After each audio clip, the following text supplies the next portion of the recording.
How you doing, everybody? It's Monday. It's the 25th of June 2012, and I want to talk about something that came up in a conversation which ended up in a full-scale argument. Because it generally does when you talk about things that are outside, like EastEnders and Coronation Street. You talk about the real world. You're forced by the circumstances that because it's a class war. It's going on. It's going on all the time, every day. And there's a war going on for your mind. You have one, you've got the class war, and you've got the war going on for people's minds. And if you're aware of that, if you're cognizant of that, then you have to take up positions. You have to have a belief system to carry you forward. Otherwise, you go mad.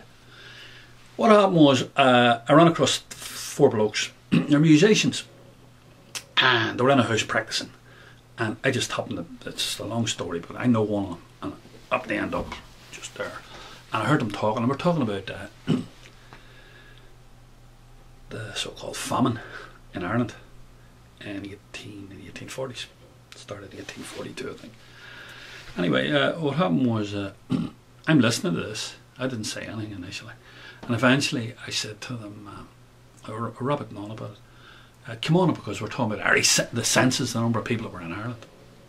And eventually I'd listened to enough of this, and I said to them, I just want to stop you. I said, I don't mean to be... I said, there was never a famine in Ireland. There's no such thing as a famine in Ireland. Well, they all fell around the place laughing. And that wasn't the first time they did it, by the way. They did it a few times later. Anyway, I said there was a different thing altogether. Something entirely different. I said, the thing that happened in Ireland was a potato famine. It wasn't a famine.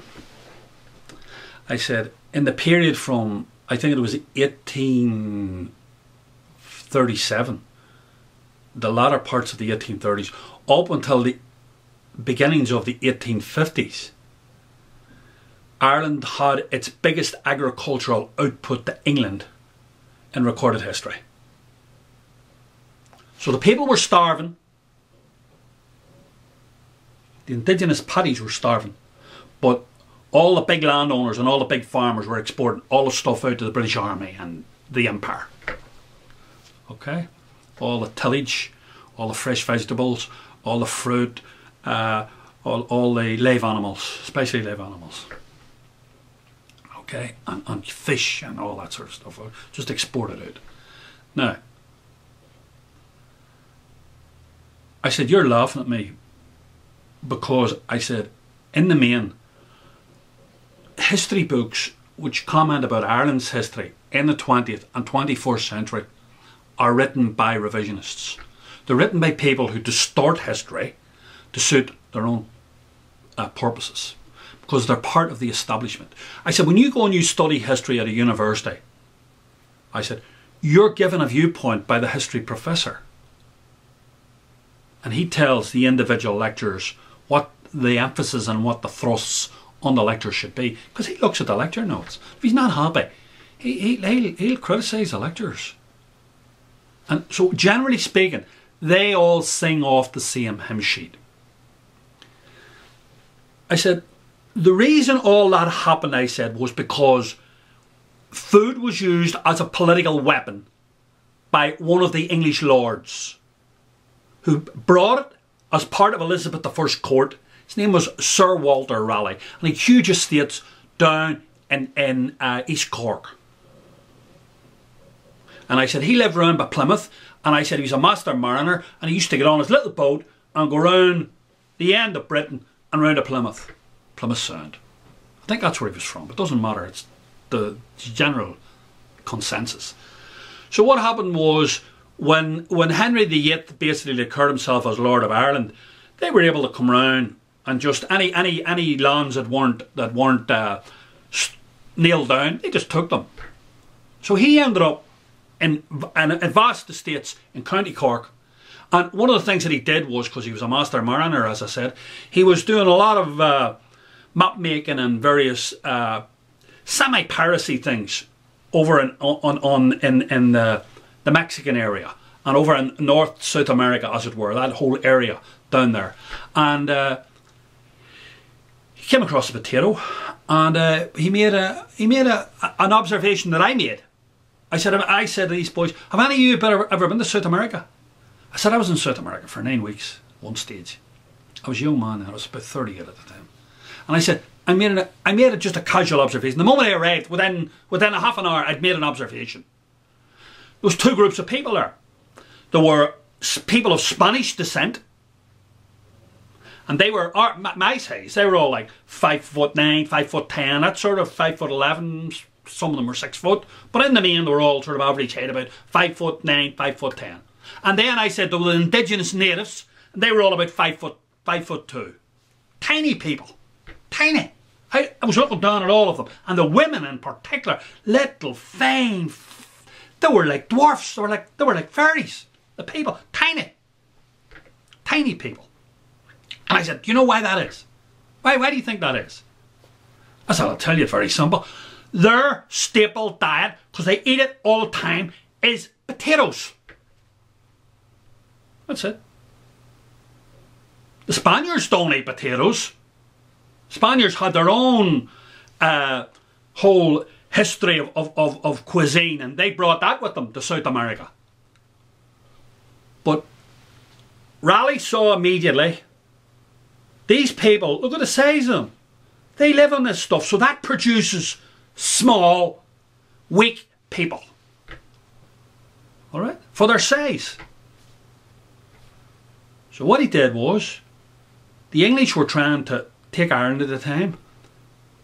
He brought the potatoes back to Ireland, and they instituted this particular way of life to the Irish, who, as I say, couldn't read, couldn't write, were under major pressure from an imperial power, and this was the first country. Ireland was the first serious country outside Wales. I mean, they took Wales like in a matter of fucking whatever, but Ireland was the first major imperial jump that they did to seize another country. And of course we know they did that effectively by the time of Elizabeth I's death, and after Kinsale and all that. That was all consolidated.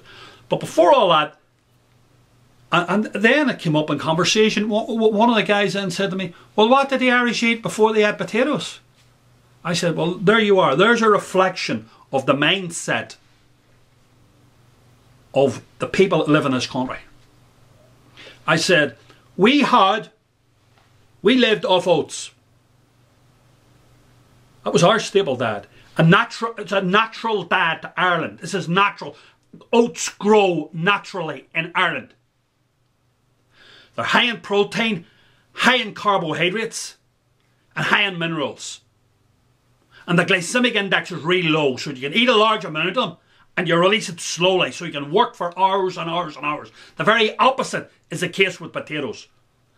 There's hardly any protein content in potatoes. The average potato holds about 3 grams of protein. It's not a usable body protein.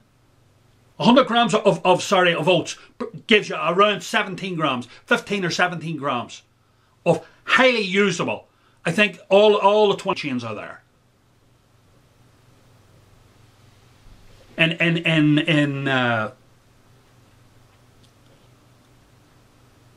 With potatoes, I think it's only something like 11 or 12. You have to make up the protein with other proteins. I said, do you think for 1 second that when that man brought those potatoes there, he was doing that for the benefit of the Irish? Do you seriously believe that? I said, you must be dreaming. This man did only one thing. He worked as an agent for a woman in England. A half man. That's what she was. She was a half man. She was a problematic woman. She's serious. Go and look it up on the internet. I don't want to talk about that now. But she was a problematic woman, Elizabeth I of England. She had a genetic problem, which made her a half, like a hermaphrodite. All right, that's what she was. You can check it on the internet. I'm not going into it now, but that's another day's work. Anyway, the bottom line about it was, he worked as her main agent. He had a piracy discharge if he wanted to raid ships or whatever. That's not what his main job was. He was an intellectual Raleigh. He was mainly a cartographer, a map maker. He went to South America and he made an obvious, just a casual but very pertinent observation. Here's a group of people who eat this food, and this food makes you small and weak. Came back to Ireland. We were living on oats at the time. We were ferocious warriors for the size of us. The bottom line about it is, he made a succinct and powerful decision to bring this food stuff that he found in South America, and he used it as a weapon against the Irish.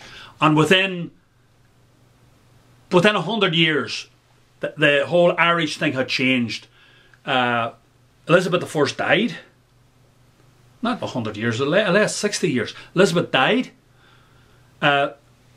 James VI of Scotland, James I of England took. He was a Gaelic chieftain. He could speak Gaelic. He knew the Gaelic mind. And they set about establishing and revoking everything that was Irish. The language, the whole customs, the mannerisms of the people. They introduced the English law system. They did away with the Irish law system. And of course the major thing was the food. They went from high nutrient, high protein food down to this garbage. They give us now today. They tell us this is good for you. This is good. So these guys were all laughing and falling around the place laughing at me. So I said to them, if you want to take me on out of anything that I've said, I challenge you. Put your money where your mouth is. Put your money where your mouth is. And I tell you one thing, you will owe me a lot of money at the end of the debate or the end of the argument we have.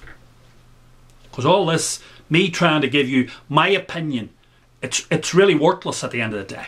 It's really worthless because you're not prepared to accept it. You don't want to accept facts. You're not prepared to look at facts. So I put them up here on this little site for people that want to check out what the nutrient value of potatoes are and what the nutrient value of oats are, and you can just make, if you have any intellect at all, you can compare one against the other. We had this system in place under the Irish lords up until the flight of the Earls in the early part of the 17th century, the first decade of the 17th century. We had oats and high protein foods as the main, and obviously vegetables and fruits as the main thrust of our diet. And then we got this thing taken on, and basically what happened was, when it broke out in 1842-43, the famine, the potato famine, and this completely non-indigenous food was rotting in, because that's what it is, it rots in damp soil. It's supposed to be grown in dry soil, potatoes. They're grown, some of them can grow, but it doesn't matter. The ones that we had rotted in the ground. This was not an accident. These people knew that this would happen. Half of the population of Ireland within 2 generations had gone. The population went from over 8 million people down to 3.5 million people. Probably no other nation, as it were, indigenous nation that spoke a common tongue like we did at the time, was so affected and had a common culture, etc., was ever so affected by food being used as a weapon. And the power of it is not lost. It's certainly not lost on me. It's why I raise it today. We still eat this inferior food. It's slave food. That's exactly what it is. It's slave food. So one of these fellas raised an interesting thing, and he said to me, well, how do those people run up and down those mountains then? I said, listen, potatoes have what's called a high glycemic index. Oats have a low glycemic index. They should be fed on oats, but they were fed on potatoes. And I said, what happens is it gives you a big burst of energy, and then within maybe an hour, all the carbohydrate content of the potato is gone. It's used up in your body. Or it's stored as fat if you don't use it up. But anyway, that's another day's work. I said the bottom line about it is, they eat coca leaves. That's what they eat from the coca plant.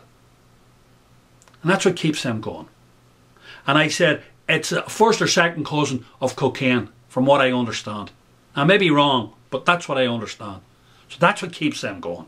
When they have to do anything arduous in the mountains, like running or whatever. I said, listen, you can do all the talking you like. The proof of the pudding is always in the eating, and the proof of the pudding is the indigenous populace of South America are tiny people. Why? They eat a low protein, low nutrient diet. That's all. It's dead simple. We did the same. We changed our diet from one diet to another. It was forced on us. It was coerced. We were coerced as a nation to do it by an imperial power called Britain, England. And we suffered the consequences. And we must never forget, food is probably the most important weapon that can be used by any imperial power or by any dominant class on another class. That's all. Listen, we talk more. There's another part I want to cover in this, but we'll talk more.